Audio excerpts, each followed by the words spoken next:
তায়েফের ময়দানে নবী যায় উম্মতের কালেমার দাওয়াত দেওয়ার জন্য।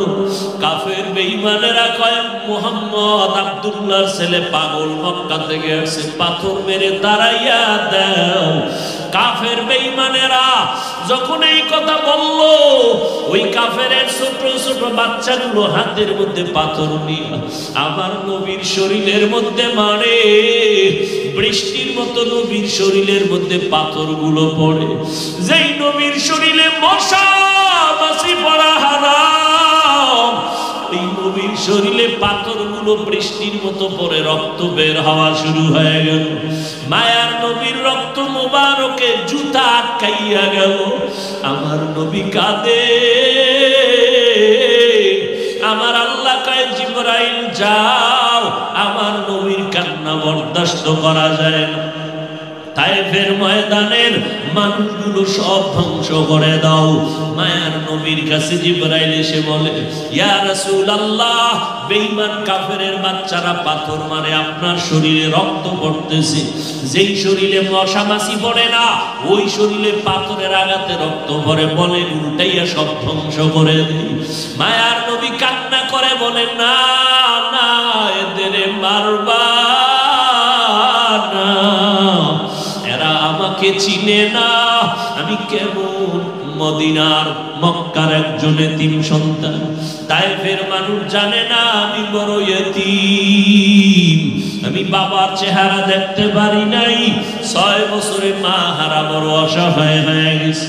ও যুবক, ওই মা বাবার দোয়া ছাড়া কোনোদিন সফলতা হবে না। আল্লাহর কসম, ওই মা বাবারে যারা কষ্ট দিয়া কাঁদাইছো, ওই মা বাবার তাড়াতাড়ি পায়ে হাত রাইখা ক্ষমা চাইয়া নাও। মা বাবা দোয়া না করলে আগাইতে পারবা না রে বাবা। যার মা নাই, যার বাবাও নাই, আল্লাহর কাছে দোয়া করো, কান্না করো, কবরের কিনারায় জিয়ারত করো, কান্না করো। আর যার মা বেঁচে আছে, ও যুবক, বাসায় যাইয়া মাকে বলবারে, মা, আজকে ময়দানে দেখলাম অনেক যুবকদের মোনাজাতে কান্না করে, আমার চোখে কেন পানি আসে না? আমার গুনার কারণে বুঝি আমার আল্লাহ আমার উপরে বেজার। ও মা, তুমিও বুঝি বেজার হয়ে গেছো? ও মা, আজকে তওবা করে আসছি, আর গুনাহ করব না। জীবনে কম নামাজ সারি নাই, আজকে থেকে তওবা করে আসছি, আর নামাজ ছাড়বো না। জীবনে কম গুনাহ করি নাই, আজকে তওবা করে আসছি, গুনাহ করব না। ও মা, তুমি আমার মাথায় হাত দিয়া দোয়া করে দাও, আল্লাহ যেন আমাকে মাফ করে দেন। আম্মা যদি মাথায় হাত দিয়ে দোয়া করে, ও যুবক, তোমার কপাল খুলিয়া যাবে। ওই মা বাবারে আর কষ্ট দিও না রে বাবা। মনে মনে আমার আল্লাহকে একটু ডাক দাও, আর আমার আল্লাহকে গোপনে বলো, আল্লাহ, এই ময়দানে মনে হয় আমার মতো গুনাহগার আর দ্বিতীয় কেউ নাই। গুনার কারণে আমার হাত না পাক, আমার চোখ না পাক, আমার জিহ্বা না পাক, অন্তর না পাক। ও আল্লাহ, এই গুনাহ নিয়ে কবরে যেতে চাই না। ও আল্লাহ, দুনিয়াতে একটা মশার কামড় সহ্য করতে পারি না। গুনাহ নিয়ে কবরে গেলে হাসরের মাঠে কেমনে আযাব সহ্য করব? ও আল্লাহ, তুমি মাফ করে দাও। আজকে থেকে আর মা বাবারে কখনো কষ্ট দিব না। যে হিন্দুদের পাড়ায় গিয়া বয়ান করা দরকার, খ্রিস্টানদের গির্জায় গিয়া বয়ান করা দরকার। বিতর্মীরে কোরআন ধইরা ধইরা বুঝায় বয়ান করব, পাও ধরে বয়ান করব। কই, তাদের কাছে একটা সেকেন্ড যাওয়ার সময় নাই। 12টা মাস দিন নাই রাত নাই মুসলমানের পেছনে দৌড়াই। খানাও টাইম মতো খেতে পারি না, টাইম মতো ঘুমাইতেও পারি না। তাবলিগওয়ালারাও পেছনে মেহনত করে, পীর সাহেবরাও দৌড়ায়, বক্তারাও দৌড়ায়, ইমাম সাহেবরাও মেহনত করে আপনাদের পেছনে। ফলাফলটা কি হইল? এখানে এত মানুষ, অথচ ফজরের নামাজ পড়ে নাই, জোহরের নামাজ পড়ে নাই, আসরের নামাজ পড়ে নাই, মাগরিবের নামাজ পড়ে নাই, এশার নামাজ পড়ে নাই। এই রকম আশিকে রাসূল এই ময়দানে আছে না নাই? ফলাফলটা বড় খারাপ। এত মেহনত তাবলীগওয়ালারা করলো, ফলাফল জিরো। আমরা এত কষ্ট করি আপনাদের সামনে, আপনারা আঙ্গ টুপিওয়ালা বলে গালি দেন, অথচ বিধর্মীরা গালি দেওয়া দরকার ছিল, অথচ সেই গালি আপনারা দেন। আমরা অন্ধ না, আমরা বধির না, আপনাদের সব গালি কিন্তু টের পাই। আপনারা কত বাজে কথা বলেন তাও শুনি, এরপরও কিন্তু একটা গালি আমরা দেই না, বরং দিলটা নরম বানাইয়া সামনে আসলে সালাম দেই, আপনাদের বুকের সাথে লাগায়া আলিঙ্গন করি। এত বুঝাই কেন? একমাত্র নবীর আদর্শ লালন করি, একটা গালির জবাব দেই না। ইমাম সাহেবের উপরে এত অত্যাচার, একটা গালিও দেয় না। ও আল্লাহর বান্দারা, বিনিময়ে কি দিয়েছো? একটা টাকাও তুমি দাও না। তোমার টাকায় কোনো হুজুর চলে না, তোমার বেতনে হুজুর চলে না। আল্লাহর মোহাব্বত নিয়ে চলতেছি। ও আল্লাহর বান্দারা, আমরা কি চাই? একবারও কোনো আলেম বলে না আমার দলে আসো, আমার দল করিয়া চলো। সবার এক আওয়াজ, রবের পরিচয়টা নাও, রবের গোলামি করো, ইসলামের মালাটা গলায় লাগাও, রহমতের নবীর আদর্শের মালা গলায় লাগাও। অন্ধকার কবরে যাওয়ার আগে তুমি একটা মানুষ হইয়া চলো। স্কুলে পড়ো বাধা নাই, কলেজে পড়ো বাধা নাই, ব্যবসা করো বাধা নাই, চাকরি করো বাধা নাই, আমার মাওলার গোলাম হইয়া তারপরে চলো। তোমার মতো যুবক স্কুলে পড়ে, কলেজে পড়ে, 5 বেলার নামাজ পড়ে, সত্য কথা বলো আছে না নাই? তুমি কেন পারবা না রে বাবা? তোমার মতো যুবক রাস্তায় গাড়ি চালায়, 1 বেলার নামাজ বাদ দেয় না, তুমি কেন পারো না রে বাবা? তোমার মতো যুবক ময়দানে কৃষিকাজ করে, সময় মতো গামছাটা বিছাইয়া নামাজ পড়ে, তুমি কেন পারবা না রে বাবা? তোমার মতো সন্তান র্যাব, আর্মি, পুলিশ, বিডিআরের চাকরি করে, নামাজ বাদ দেয় না, নদীর মধ্যে কাজ করে, মাছ ধরে, নামাজ ছাড়ে না, তুমি কেন পারবা না রে বাবা? আসলে কি মনে করছো হুজুরেরা মিথ্যা কথা কয়? আসলে কি মনে ভাবছো আমার নবীর কথা মিথ্যা? আসলে কি মনে মনে ভাবছো হুজুরদের কোরআনের কথা বুঝি মিথ্যা? একটা প্রমাণ কোরআন শরীফ থেকে পারলে বের করে দাও। একটা ভুল যদি এখন বের করে দাও, আল্লাহর কসম আমি এখন দাড়িটা কেটে ফেলবো, প্যান্ট শার্টটাই লাগাইয়া আমি রাস্তায় যাইয়া আল্লাহর বিরোধিতা শুরু করব, আর জীবনে আল্লাহর কথা বলবো না। কিন্তু তুমি কেন 1500 বছর পর্যন্ত কত বেঈমানেরা আল্লাহর কোরআনের ভুল বের করার অপচেষ্টা করেছিল, একটা ভুল কেউ বের করতে পারে নাই, বরং শত সহস্র বেঈমান আল্লাহর কোরআনের কাছে মাথা নত করে কালেমা পড়েছে।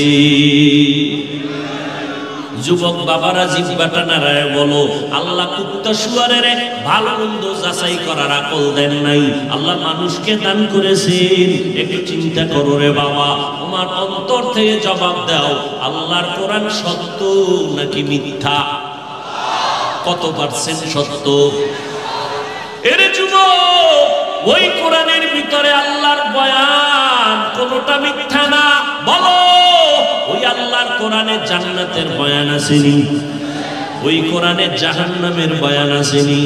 শুধু জান্নাত আর জাহান্নামের বয়ান আছে এতটুকুই না, আল্লাহ স্পষ্ট বলে দিয়েছেন কারা জান্নাতে যাবে, কারা জাহান্নামে যাবে।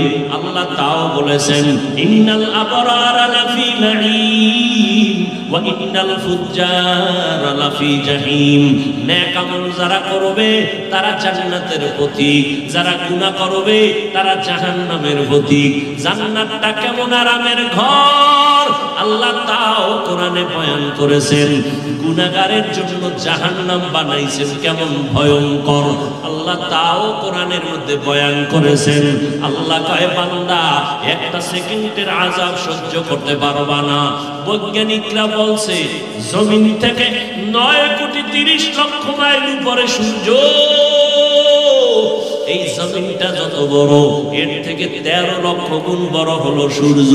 যদিও ইদানিং কালের বৈজ্ঞানিকরা বলে অতীতের বিজ্ঞানীদের থিওরি ভুল, সূর্যটা জমিন থেকে 13 লক্ষ গুণ বড়, থিওরিটা সঠিক না। জমিন থেকে 9,30,00,000 মাইল উপরে, তথ্যটা সঠিক না। বর্তমান বিজ্ঞান বলে ওদের থিওরির মধ্যে ভুল আছে। তারপরও 1 সেকেন্ডের জন্য যদি মেনে নেই, একটু বিবেকটারে বুঝাও রে বাবা। জমিন থেকে 9,30,00,000 মাইল উপরে সূর্য, একটা মুখ জমিনের মধ্যে দেওয়া। রাতের বেলা সূর্য নাই, এরপরও কেন গরম লাগে? বাসায় গেলে ফ্যানের বাতাস ছাড়া ঘুমাইতে পারো না, একটা মশায় কামড় দিলে ঘুমাইতে পারো না রে যুবক। মশারি টানাইয়া ঘুমাও। আমার মাওলার কোরআন কি মিথ্যা মনে করেছো? আজকে আমিও তো তোমার মতো প্যান্ট শার্ট টাই লাগায় যদি রাস্তায় চলতাম, দাড়ি কামায়, কেউ আমারে বাধা দিত না। এই টুপিটা মাথায় দিলে মাথা গরম লাগে, তোমার থেকে কম বুঝি না রে বাবা। দাড়ির কারণে যৌবনের ভাব চলে যায়, কম বুঝি না। লাম্বা জামাটা শরীরে লাগার কারণে আটকা লাগে শরীরটা, তাও কম বুঝি না। শীতের মধ্যে ফজরের সময় ঠান্ডা পানি দিয়ে ওযু বানাইয়া নামাজ পড়তে কত কষ্ট, তারপরও নামাজ ছাড়ি না। আমগো টুপিওয়ালা বইলা কত গালি দেয়, তারপরও টুপি ফালাই না। এই টুপিদারির কারণে কত আলেমদের জেলে যাইতে হলো। এই টুপিদারি ঠিক রাখার কারণে ওই ভারতের মধ্যে হাজার হাজার আলেমের জবাই করেছে ব্রিটিশ বেঈমানেরা, গাছের সাথে লাশটা ঝুলাইয়া রাখছি। এগুলো সব আমরা জানি, এরপরও কেন টুপি ছাড়ি না, দাড়ি কামাই না, বেপরদায় চলি না, হালাল খাই রে বাবা? একমাত্র কারণ আজকে যদি 1 জাররা পরিমাণ গুনাহ নিয়ে কবরে যাই, আল্লাহর নবীর কথা মিথ্যা না রে বাবা। ওই গুনাহ নিয়ে কবরে গেলে আল্লাহ কুদরতের আওয়াজ দিয়ে বলবে, ও কবরের ফেরেশতা, 3টা প্রশ্ন করিয়া দেখো পারেনি। যারা গুনাহগার একবারও জবাব দিতে পারবে না, আল্লাহর অনার হবে, ও কবরের মাটি, এই গুনাহগার নাফরমানের 2 পার্শ্বের মাটি জোরে জোরে চাপ দাও। এত জোরে কবরের মাটি 2 পার্শ্ব থেকে চাপ দিবে, পাথরের হাড়গুলো চুরমার হয়ে যাবে। বাবারা, কবরের আযাব অনেকেরা বিশ্বাস করে না, এই জন্য আল্লাহ বাংলাদেশে কিছু আযাব দেখাইয়াও দিছে। কত কবরে আগুন দেখা গেছে, কত কবরে দেখা গেছে ধোঁয়া, আবার কত কবরে দেখা গেছে 30 বছর পর কাফন সহ লাশটা কবরের ভেতরে তাজা, সাদা কাফনের মধ্যে একটা দাগও লাগে নাই। ও আল্লাহর বান্দারা, যত কবরে আযাব দেখা গেল সব হলো বেনামাজিদের কবর, আর যত লাশ তাজা পাওয়া গেল সব হলো নামাজি বান্দা বান্দির কবর। ও আল্লাহর বান্দারা, আজকে তুমি চোখের সামনে তাকাইয়া দেখো, আমরা যারা নবীর তরিকা মানিয়া চলার চেষ্টা করি, মহামারী করোনা গেল, স্কুল বন্ধ, কলেজ বন্ধ, ব্যবসা বন্ধ, চাকরি বন্ধ, আল্লাহর শুকর একটা মাদ্রাসাও বন্ধ হয় নাই। আর কি দেখবা চোখের সামনে? এই বয়ানগুলো বেঈমানের করলে ওরা বহু আগে রাসূলের আশিক হয়ে যায়, অথচ তোমাকে পাও ধরিয়া বলার পরেও তুমি যেই সেই হয়ে না, অনুতপ্ত নাই, অনুশোচনা নাই, বরং উল্টা বিরোধিতা। আল্লাহ বলেন, ইয়া ইবাদি, হে আমার বান্দা বান্দিরা, গুনাহ করিয়া যারা নিজেদের উপরে জুলুম করেছো, তোমরা তওবার পথে ফিরে আসো। আমি তোমাদের গুনাহ করতে করতে বিশাল এক পাহাড় বানাইছো, 50 বছর লাগছে। গুনার পাহাড় বানাইতে তোমার 30 বছর সময় লাগলো, আর আমার কাছে যদি একটু ক্ষমা চাও, তোমার 50 বছর 30 বছরের গুনার পাহাড়কে আমি আল্লাহ বিনিশ করে দিতে 1 সেকেন্ড সময় লাগবে না। আতিনা ফি দারি দুনিয়া না হাসান, আতিনা ফি দারে উকবা না হাসান, ইয়া গিয়াসাল মুস্তাগীসি نهدنا لافتخارا بالعلوم والغنى কষ্ট হইতেছে আপনাদের শুধু হাত দুটো উপরে উঠাবো মোনাজাত হয়ে যাবে আপনাদের ধৈর্য যেন ছুটে না যায় ওদিকে আমি নজর রাখতেছি তারপরে এই বরকতি মোনাজাত থেকে কপাল পুরে বঞ্চিত হবেন না আল্লাহ সবাইকে দোয়ায় শরীক হওয়ার তৌফিক দান করেন আমি বান্দার দোয়া কবুলের গ্যারান্টি নাই কিন্তু ময়দানে বহু আল্লাহর বান্দা আছেন যাদের দোয়া কবুল হয়ে যায় আল্লাহ সবাইকে কবুল করেন এরে যুবক আল্লাহর গোলাম ভালো করে বুঝো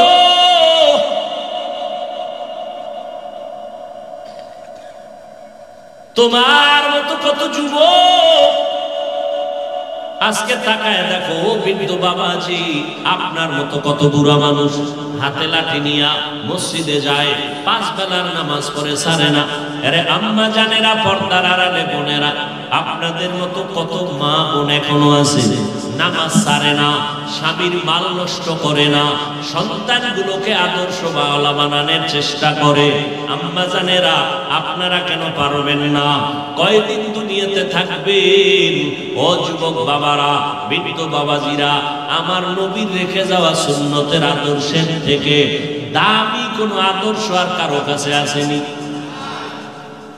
সবাই বলেন না থাকলে বলেন তাহলে আমি চলে যাব সেখানে নবীরটা বাদ দিয়া ওইটা নিব যুবকেরা বলো নবীজির আদর্শ ছাড়া আরো সুন্দর আদর্শ কারো কাছে আছে সবাই একমত আচ্ছা বলো তো নবীর ওই সুন্দর আদর্শে কি নখ কাটার নিয়ম নাই চুল কাটার নিয়ম নাই তুমি বেঈমানের লাইনে গিয়ে চুল কাটলা কেন কি স্বার্থ বলো আমি তোমাকে এটার জন্য চাপ দেই না রাসূল জিগাইলে কি বলবা রাসূলের সুপারিশ ছাড়া তো জান্নাত পাবা না নবী যদি বলেন বেঈমানের লাইনে চুল কাটলি কেন আমারটা ভালো লাগে নাই কেন গেছো অথচ রাসূলের আদর্শ দেখে বেঈমানরা কালেমা পড়ে তুমি কেন বেঈমানের লাইনে চুল কাটা লাভ কি একটা লাভের কথা বলো একজনে দাঁড়ায় যে হাফিজ ভাই বেঈমানের লাইনে চুল কাটলে মাথা ঠান্ডা থাকে অথবা চোখের পাওয়ার বাড়ে একটা কও আমি ওদিকে যাব আর যদি বলো কোনো কারণ নাই এমনি তাহলে পায়ে ধরে বলবো তওবা করো আমার কি স্বার্থ আছে বাবা বলো তো তোমার কবরে তুমি যাবা আমার কবরে আমি যাব তোমার জবাব তুমি দিবা আমারটা আমি দিব তো তোমার পাও ধরার সার্থকতা কি তুমি আমারে বেতন দাও তুমি আমার জন্য টাকা দাও আর এত তোমার জন্য মাথা কামাই কারণটা কি মাইয়া বলা সংসারের টেনশন বাদ দিয়া উম্মত নিয়ে দৌড়াইতেছি 12 মাস তুমি তো মনে মনে বলতেছো কি শান্তিতে আমরা আছি না হ্যাঁ আল্লাহর শান্তি দেওয়া তো আলহামদুলিল্লাহ কিন্তু দুনিয়ার লাইনে যেই পরিমাণ মেহনত আর কষ্ট আমরা করি সারা দুনিয়াও যদি আমাকে বাদশার চেয়ারে বসায় দেয় শেষ হবে না দ্বীনের জন্য করি একটা মদখোর গাঞ্জাখোর ওর পাশে দাঁড়াইলে ঘৃণা গন্ধ ও বিড়ি টানে ও গাঞ্জা খায় ওর পাশে পোশাক পরিষ্কার না ওর পাশে দাঁড়াইলে কতটা বিশ্রী লাগে এরপরও দাঁড়াই এরপরও সালাম দেই বুকে লাগাই কি স্বার্থ আমরা কি পাগল হয়ে গেছি পাগল তো আমরা হই নাই কারণ আমরা তো নেশা পান করি নাই পাগল তো তারা যারা নেশা পান করে আমরা তো পাগল হয়ে যাইনি কই লাগাতার বয়ান করতেছি প্রধানমন্ত্রী 5 মিনিট বক্তব্য দিবেন জাতির জন্য ভাষণ দিবেন সেই 5 মিনিটের বক্তব্যটা কি হবে সেজন্য একটা আলাদা টিম তৈরি করে তারা বক্তব্য লিখে দেয় কমপ্লিট সাজায় দেয় এটা 50 বার প্রধানমন্ত্রী রিভিশন দেয় বক্তব্যের আগে একটা শব্দ যদি আঁকা বাঁকা হয় সম্মানের কল্লা ফেলে দেবে আর আমরা পাগলের মতো দৌড়াই টাইম মতো ঘুম নাই খানা নাই কক্সবাজার থেকে বয়ান শেষ করে গাড়ি টানলাম, ফজরের সময় বাসায়, আবার এদিকে এইভাবে প্রতিদিন 12 মাস কি বৃষ্টি কি রৌদ্র, কি দিন আর কি সকাল কি বিকাল, এত মেহনত করি। পায়ে ধরে ধরে কথা বলতেছি, মনে হয় আপনাকে টাকার কেনা গোলাম, একটু উল্টা পাল্টা হইলে কত। এই যে অনবরত কথা বের হচ্ছে বের হচ্ছে বের হচ্ছে, এটা তো ডায়েরিতে লিখেও নি না, কোনটার পরে কোনটা বলবো। এরকম 12 মাস 2 ঘন্টা 3 ঘন্টা চিল্লাইতেছি একটা কথাই। ময়দানটা কত কঠিন। মসজিদে যদি তাবলীগওয়ালারা বইয়া কয় হাফিজ একটু বয়ান করেন, কোনো টেনশন নাই, চোখ বন্ধ করে টান দিব, এক লাইনের মানুষ বয়ান করবো, পেরেশানি নেই। যদি পীর সাহেবের মুরিদরা কয় হুজুর আসেন একটু বয়ান করেন, তাহলে পীরের লাইনের বয়ানটা দিব, কোনো পেরেশানি নেই। কিন্তু এই প্যান্ডেলটা কত ভেজালিলা, আওয়ামী লীগ আছে, বিএনপি আছে, জাসদ আছে, বাসদ আছে, অসৎ আছে, সব ঠিক না? সব যদি আমরা পাস করলি দেখলে টাটকা বিসমিল্লাহ ছাড়া কাফের কয়, ওরাও সিজায় হারায় রয়েছে। খালি চিন্তা করে কয় কি, কই তোর মাতা। আমরা নবীর শান বুঝি না, না? দাড়ি রাখলাম, টুপি পরলাম, নামাজ পড়ি, পর্দা করি, হালাল খাই রসুলের মহব্বতে। আমরা ভণ্ড, আর তুমি গাঁজা খায়া রসুলের আসে। হ্যাঁ, এটাই ঠিক। তোমরা গাঁজা খোরেরা রসুলের আসে, আর আমরা সুন্নত করি, নামাজ করি, পর্দা করি, হালাল খাই, আমরা ভণ্ড। তাই তো না? দুইটার এক লাইনেই কি, হয়তো আমরা ভালো তোমরা ভণ্ড, আর না হয় তোমরা ভণ্ড আমরা আসে। তুমি সুদও খাবা আবার খাবা রসুলের আসে না, এই চালাকির সুযোগ নাই ইসলাম, এই সুযোগ নেই। ইসলাম বাই ফোর্স নয়, বাই চয়েস। তোমার মন চাইলে কালেমার ঘরে থাকো, না হয় বের হয়ে যাও, কিন্তু বেঈমানের সাথে তাল মিলেই আবার রসুলের বদনাম করবা, এই সুযোগ নেই। ও বাবারা, নবীর রেখে যাওয়া আদর্শ কি হিন্দুরা মানবে, বৌদ্ধরা মানবে, ইহুদিরা মানবে, খ্রিস্টান মানবে? জিহ্বা নাড়ায় বলো, কারা মানবে? কোন দেশের মুসলমান? শুধু কুমিল্লার মুসলমান বাপ? হ্যাঁ, তা আপনাদের দাড়ি নেই কেন? এখানে আমি হুজুরের সার্থকতা কি আছে? আপনি দাড়ি রাখলে আল্লাহ খুশি, রসুল খুশি, না রাখলে আল্লাহ বেজার, রসুল বেজার। এখানে আমি হুজুরের স্বার্থ কি? আপনি কোন কথায়, কার প্ররোচনায় পড়ে, কাকে খুশি করতে গিয়ে রসুলকে বেজার করতেছেন? আপনার হুঁশ আসেনি? যার জন্য আপনি রসুলকে বেজার করলেন, সেই লোকটা আপনার নেই। স্বার্থে আঘাত লাগবে, মোবাইল বন্ধু, হ্যাঁ বন্ধু শেষ। হঠাৎ যদি ফোনটা খুলে এলায় আর আপনার কলটা ঢুকে পড়ে, রিসিপ্টটা যদি অজান্তে করিয়েই ফেলে, জানে আপনি একটা ভেজালে ফালাইবেন, রিসিভ কইরা ফেলাইছে, কি করবে? হ্যালো, তো নাম্বার চিনে, এরপর ভাবে আপনি কে? আপনি আমার চিনেন না, ফোন বন্ধ ভাই না। আপনি কই? আমি জমিনে নাই। ঘরে বয়ে কি কয়? জমিনে নেই। ও বাবারা, কার জন্য তুমি জীবনকে উৎসর্গ করতেছ? আচ্ছা, আমরা যারা মোটামুটি রসুলের আদর্শ মাইনে চলি, ইহুদি আঙ্গ বিরোধী, খ্রিস্টান আঙ্গ বিরোধী, বৌদ্ধ এক কথায় অমুসলিম আঙ্গ বিরোধী, এবং কিছু মুনাফিকরাও আঙ্গ বিরোধী, ঠিক নেই? যুবক বাবারা, পায়ে ধরে মাপ চাইতেছি, রাগ কইরো না। আমি বান্দার তো আরো বিরোধিতার শেষ নেই, ঠিক না? মানুষের হাতে যদি সম্মান বাড়ানো আর কমানোর ভলিউমটা থাকতো, আমারে কত আগে বাড়ায় মারত।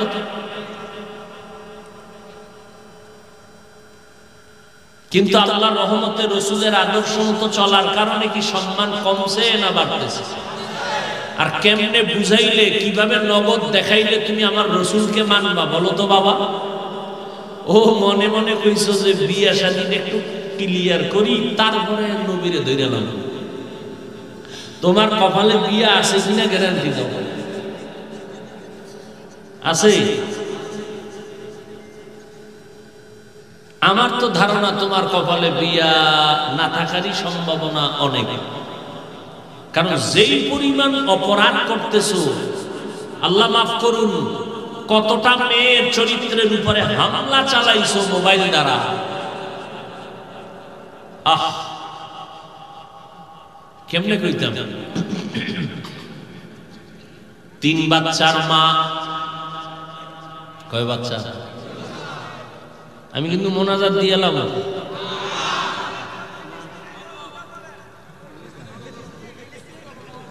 3 বাচ্চার মা, ছোট বাচ্চা,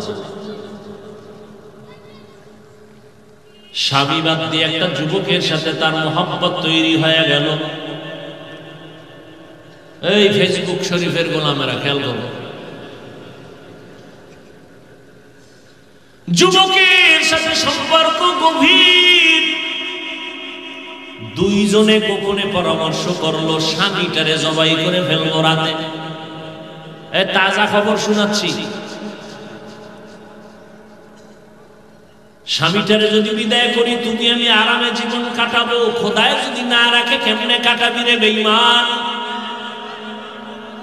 ঠিকই দুইজনে মিলে স্বামীটার গলা কেটে ফেললো। গোয়েন্দা বাহিনী এসে পুলিশ নিয়ে থানায় নিয়ে গেল, কোর্টে চালান দিল। গত জানুয়ারির 23 তারিখে রায় বের হয়ে গেল, ছেলেটারে ফাঁসি দিয়া দাও, মেয়েটারে যাবজ্জীবন কারাদণ্ড দিয়ে দাও। মেয়েটা চিল্লায় কাঁদতেছে, পুলিশ ধইরা নিয়ে যাইতেছে। বাচ্চা 3টে ছোট ছোট, আম্মু আম্মু বলে কাঁদতেছে, মা কই যাও? বাচ্চাগুলো দৌড়ায় আর কান্দে, মাও চিল্লায় কাঁদে। একজনারে মাইরা যদি নিজে খাইতে পারতি কোনো দুঃখ ছিল না রে বাবা। এখন কিন্তু সেই এনালাম জমিন নাই। অন্যায় করছো 5 বছর আগে, পুলিশের হাতে তোমার হ্যান্ডকাপ লেগে গেছে, তুমি টের পাও না। অন্যায় করে পার পাবা না। বড় বড় বড় বড়রাও অন্যায় করিয়া কিন্তু ধরা খেয়ে যায়। এই চিন্তা যদি যুবক করতি, কোনদিন মানুষ হইয়া মানুষের গলায় ছুরি চালাইতি না। কি হইছে এখন ফলাফল? ছেলেও জেলে, মেয়েও জেলে, বাচ্চাগুলো কাঁদতেছে রাস্তায়। ছেলেটার ফাঁসি হয়ে যাবে, রায় হয়ে গেছে। গত জানুয়ারির 23 তারিখ রায় দিয়ে দিছে। মেয়েটার যাবজ্জীবন কারাদণ্ড। এই জিন্দেগি। এই জন্য বলেছি, কয়টা মেয়ের চরিত্রের উপরে হামলা করেছে রে যুবক। বিয়া আছে কিনা সন্দেহ, যদি বিয়া থাকে বউ পাবি না, পাবি একজন ডানা কাটা বুড়ি জল্লাদ। ডানা কাটা বুড়ি তোর ঘরে আইসা জুতার বাড়ি দিয়া তোরে সাইজ করিয়া বলবে, কয় মাইয়ার জীবন খাইছো, দেখ এবার কত ধানে কত চাল। তোর মায়ের ডানা কাইটা বলবে তোর মা খারাপ, তোর মায়ের সাথে থাকবো না, চল ঢাকার শহরে, তোর বাপও খারাপ। এবার শ্বশুর শাশুড়ির ডানা কাইটা ঢাকা দিয়া ফেলার নিয়ে বসবাস করবে। তুমি একদিকে যাবা, তোমার ম্যাডাম আর একদিকে যাবে। কিছুদিন পর তোমারটা খাইয়া লইয়া চুষে চুষে এবার বলবে তোর ডানাও কেটে দিলাম, আমি হিজরত করে চলে গেলাম। এইবার তুই পথের ফকির ছাড়া কোনো রাস্তা থাকবে না। আবারও হাসো, একেবারে মাঠের মধ্যে দাঁড় করায় দেবে। কিন্তু আমি কথা বলতেছি কলিজা ব্যথা নিয়া, তুমি হাসো। তোমার চরিত্র কত খারাপ তা শুনাচ্ছি, তুমি হাসো। তোমার কপালে অশনি সংকেত, তোমার দুঃখ কপালে নেমে আসবে, সেই সুসংবাদ শোনাচ্ছি। তোমার তো কান্না করা দরকার যে আল্লাহ আমি এত খারাপ না, আজকে তওবা না করে বাসায় যাব। তোমার তো এইভাবে নিয়ত করা উচিত। তুমি হাসতেছো না? পাও ধরলে যদি বলো আর নামাজ ছাড়বা না রে যুবক, বলো আমি নিচে নাইমা পায়ে ধরার জন্য রেডি আছি। একটাই কারণ, আজকে আমিও কেন এত কষ্ট করে দিনের উপরে চলি, একমাত্র আমার মাওলার কোরআন সত্য। গুনাহগার হইয়া কবরে গেলে উপায় নাই, এই জন্য আমার মাওলা কত দয়ার মালিক, প্রতিদিন রাতের বেলা সবাইরে ডাকে তওবা করো। প্রথম আসমানে আল্লাহ আসেন, অতিও গভীর হয় রজনী যখন, নীরবে প্রভুর নাম জপিও তখন। প্রভুর করুণা যদি পাইবারে চাও, গভীর রাতে উঠে প্রভুর গুণগান গাও। ও পর্দার আড়ালের আম্মা জানেরা, আপনারা নবীদের মায়ের মতো মা, আপনারা সাহাবায়ে কেরামদের মায়ের মতো মা। এতক্ষণ আমি আপনাদের সন্তানদের যে সমস্ত কথাগুলো শুনাইলাম রে আম্মা জান, এগুলো বাস্তবায়ন যদি করতে হয়, আপনি মায়ের দোয়া ছাড়া সম্ভব হবে না। ও যুবক, আজকে চেয়ারে বসিয়া কথা বলা আমার ইলমের যোগ্যতা হয় নাই, আমার মা বাবার চোখের পানি আর দোয়া। তুমি আজকে পরীক্ষায় ভালো নাম্বার পেয়েছো, আল্লাহর কসম মা বাবার দোয়া ছাড়া পাও নাই। ও টাকাওয়ালা বাবা, মা বাবার দোয়া ছাড়া, চোখের পানি ছাড়া টাকার মালিক হতে পারো নাই। ওই মা বাবার চোখের পানি আর দোয়া ছাড়া তুমি সম্মানের চেয়ার পাও নাই। ওই মা বাবা জীবন ভর কত কষ্ট করেছে, তুমি একবারও চিন্তা করো না রে যুবক। অনেকের মা বাবা জীবন ভর এত কষ্ট করেছে, বাবার মনে চাইতো ইলিশ মাছ দিয়া খানা খাবে, কিন্তু ইলিশ মাছ কেনার টাকা ছিল না। মায়ের মনে চাইতো বেদানা আঙ্গুর খাবে, কেনার মতো টাকা ছিল না। আজকে তুমি তার সন্তান, আজকে তুমি টাকার মালিক, বাড়ি গাড়ির মালিক হয়ে গেছো। তোমার ঘরে এত ফল, ফ্রিজ ভরা এত মাছ, মাছ পচিয়া যায় খাওয়ার মানুষ নাই, ফল নষ্ট হয় খাওয়ার মানুষ নাই। কিন্তু কি লাভ হবে, যেই মা বাবা আফসোস করিয়া গেলেন, তারা সাদা কাফনের প্যাকেট হয়ে কবরে আছে। ওই মা বাবার কথা কি মনে পড়ে না রে যুবক? আমার মায়ার নবী বড় ইয়াতীম, আমার নবী দুনিয়াতে আসি একটা আব্বা বলে ডাক দিতে পারেন নাই। 6 বছরে নবী মা হারা বড় অসহায় হয়ে গেলেন। কেমন মায়ার নবী আমার, যেই নবীর শরীর মুবারকে মশা মাছি পড়া হারাম, ওই নবীর শরীরে সূর্যের গরম লাগা হারাম। একটা মেঘের খণ্ড নবীরে ছায়া দান করে। ওই নবী এত দামি নবী আমার, এক জায়গায় কদম রাখলে দীর্ঘ বছর ওখান থেকে মিশকের ঘেরান আসতে থাকে। কেমন মায়ার নবী আমার, রাস্তা দিয়ে যখন নবী চলতেন, দুপার্শ্বের গাছ নত হইয়া নবীরে সালাম দিত। কেমন মায়ার নবীরে বাবা, ওই নবীর শরীরে মশাও পড়ে না, মাছিও পড়ে না, হারাম। কিন্তু সেই নবী তোমার আমার জন্য জীবনটা বিলাইয়া দিলেন। তায়েফের ময়দানে নবী যায় উম্মতের কালেমার দাওয়াত দেওয়ার জন্য। কাফের বেঈমানেরা কয় মুহাম্মদ আব্দুল্লাহর ছেলে পাগল, মক্কা থেকে আসে, পাথর মেরে তাড়াইয়া দাও। কাফের বেঈমানেরা যখন এই কথা বলল, ওই কাফেরের ছোট ছোট বাচ্চাগুলো হাতের মধ্যে পাথর নিয়ে আমার নবীর শরীরের মধ্যে মারে।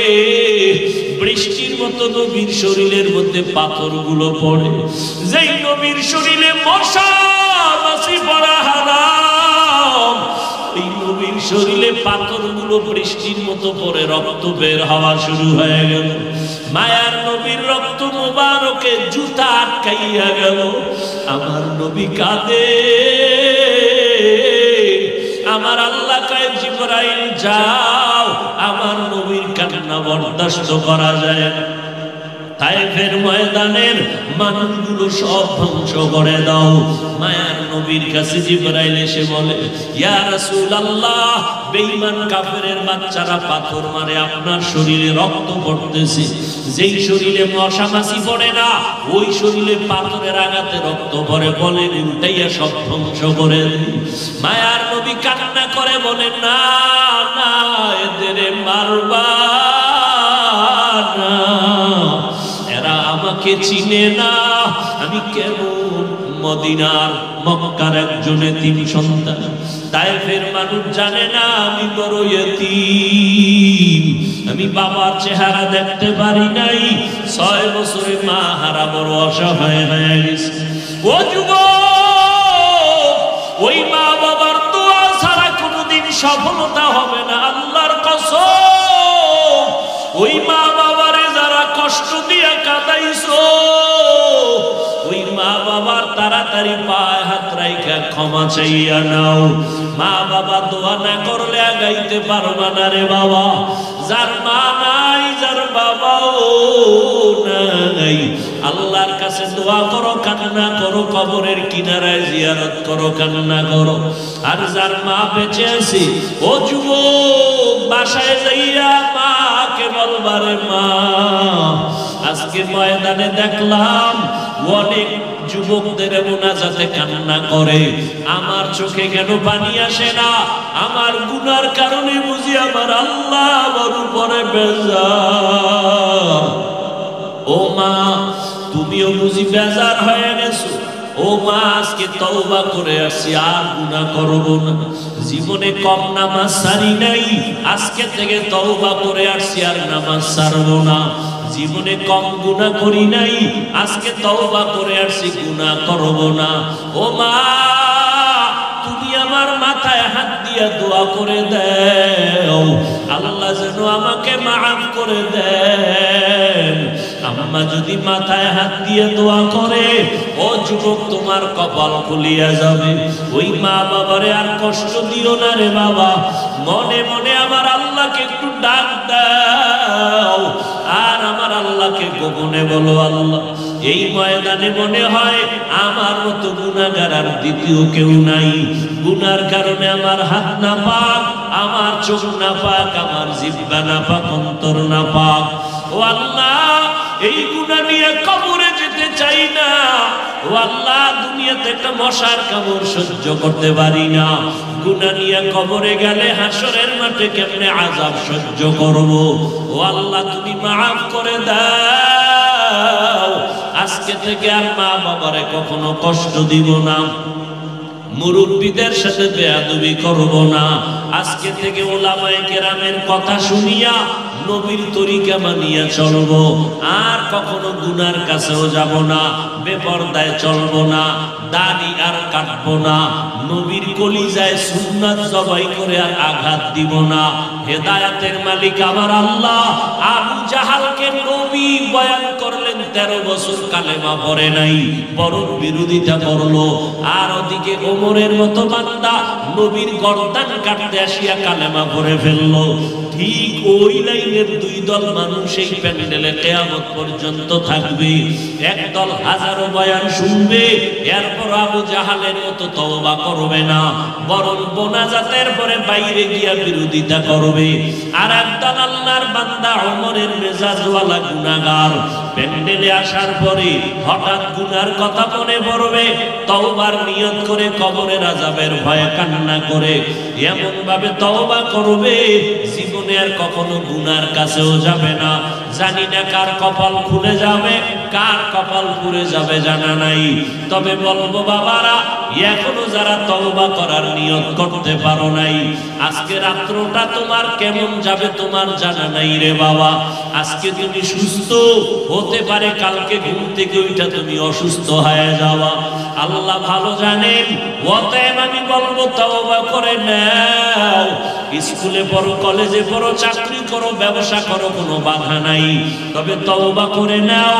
জীবনে আর কোনোদিন নামাজ ছাড়বা না, দাড়ি কাটবা না, বেপরদায় চলবা না, মা বাবার সাথে বেয়াদবি করবা না, নবীর তরিকার বাহিরে চলবা না, উলামায়ে কেরামের পরামর্শ নিয়ে জীবনটা কাটাইবা, নবীর সুন্নাত অনুযায়ী চলবা, নবীর মোহাব্বতে, আল্লাহর মোহাব্বতে গুনার কথা স্মরণ করিয়া তওবা করার মতো যদি কারো অন্তর নিয়ত হয়, তৈরি হয়, মুনাফিকি না থাকি, যাদের অন্তর তৈরি হয়ে আছে, মরিয়া গেল আর গুনার কাছেও যাব না, এরকম পাক্কা তওবার নিয়ত যাদের অন্তরে আছে, তাদেরকে বলবো দুটো হাত আমার আল্লাহকে দেখাইয়া দাও।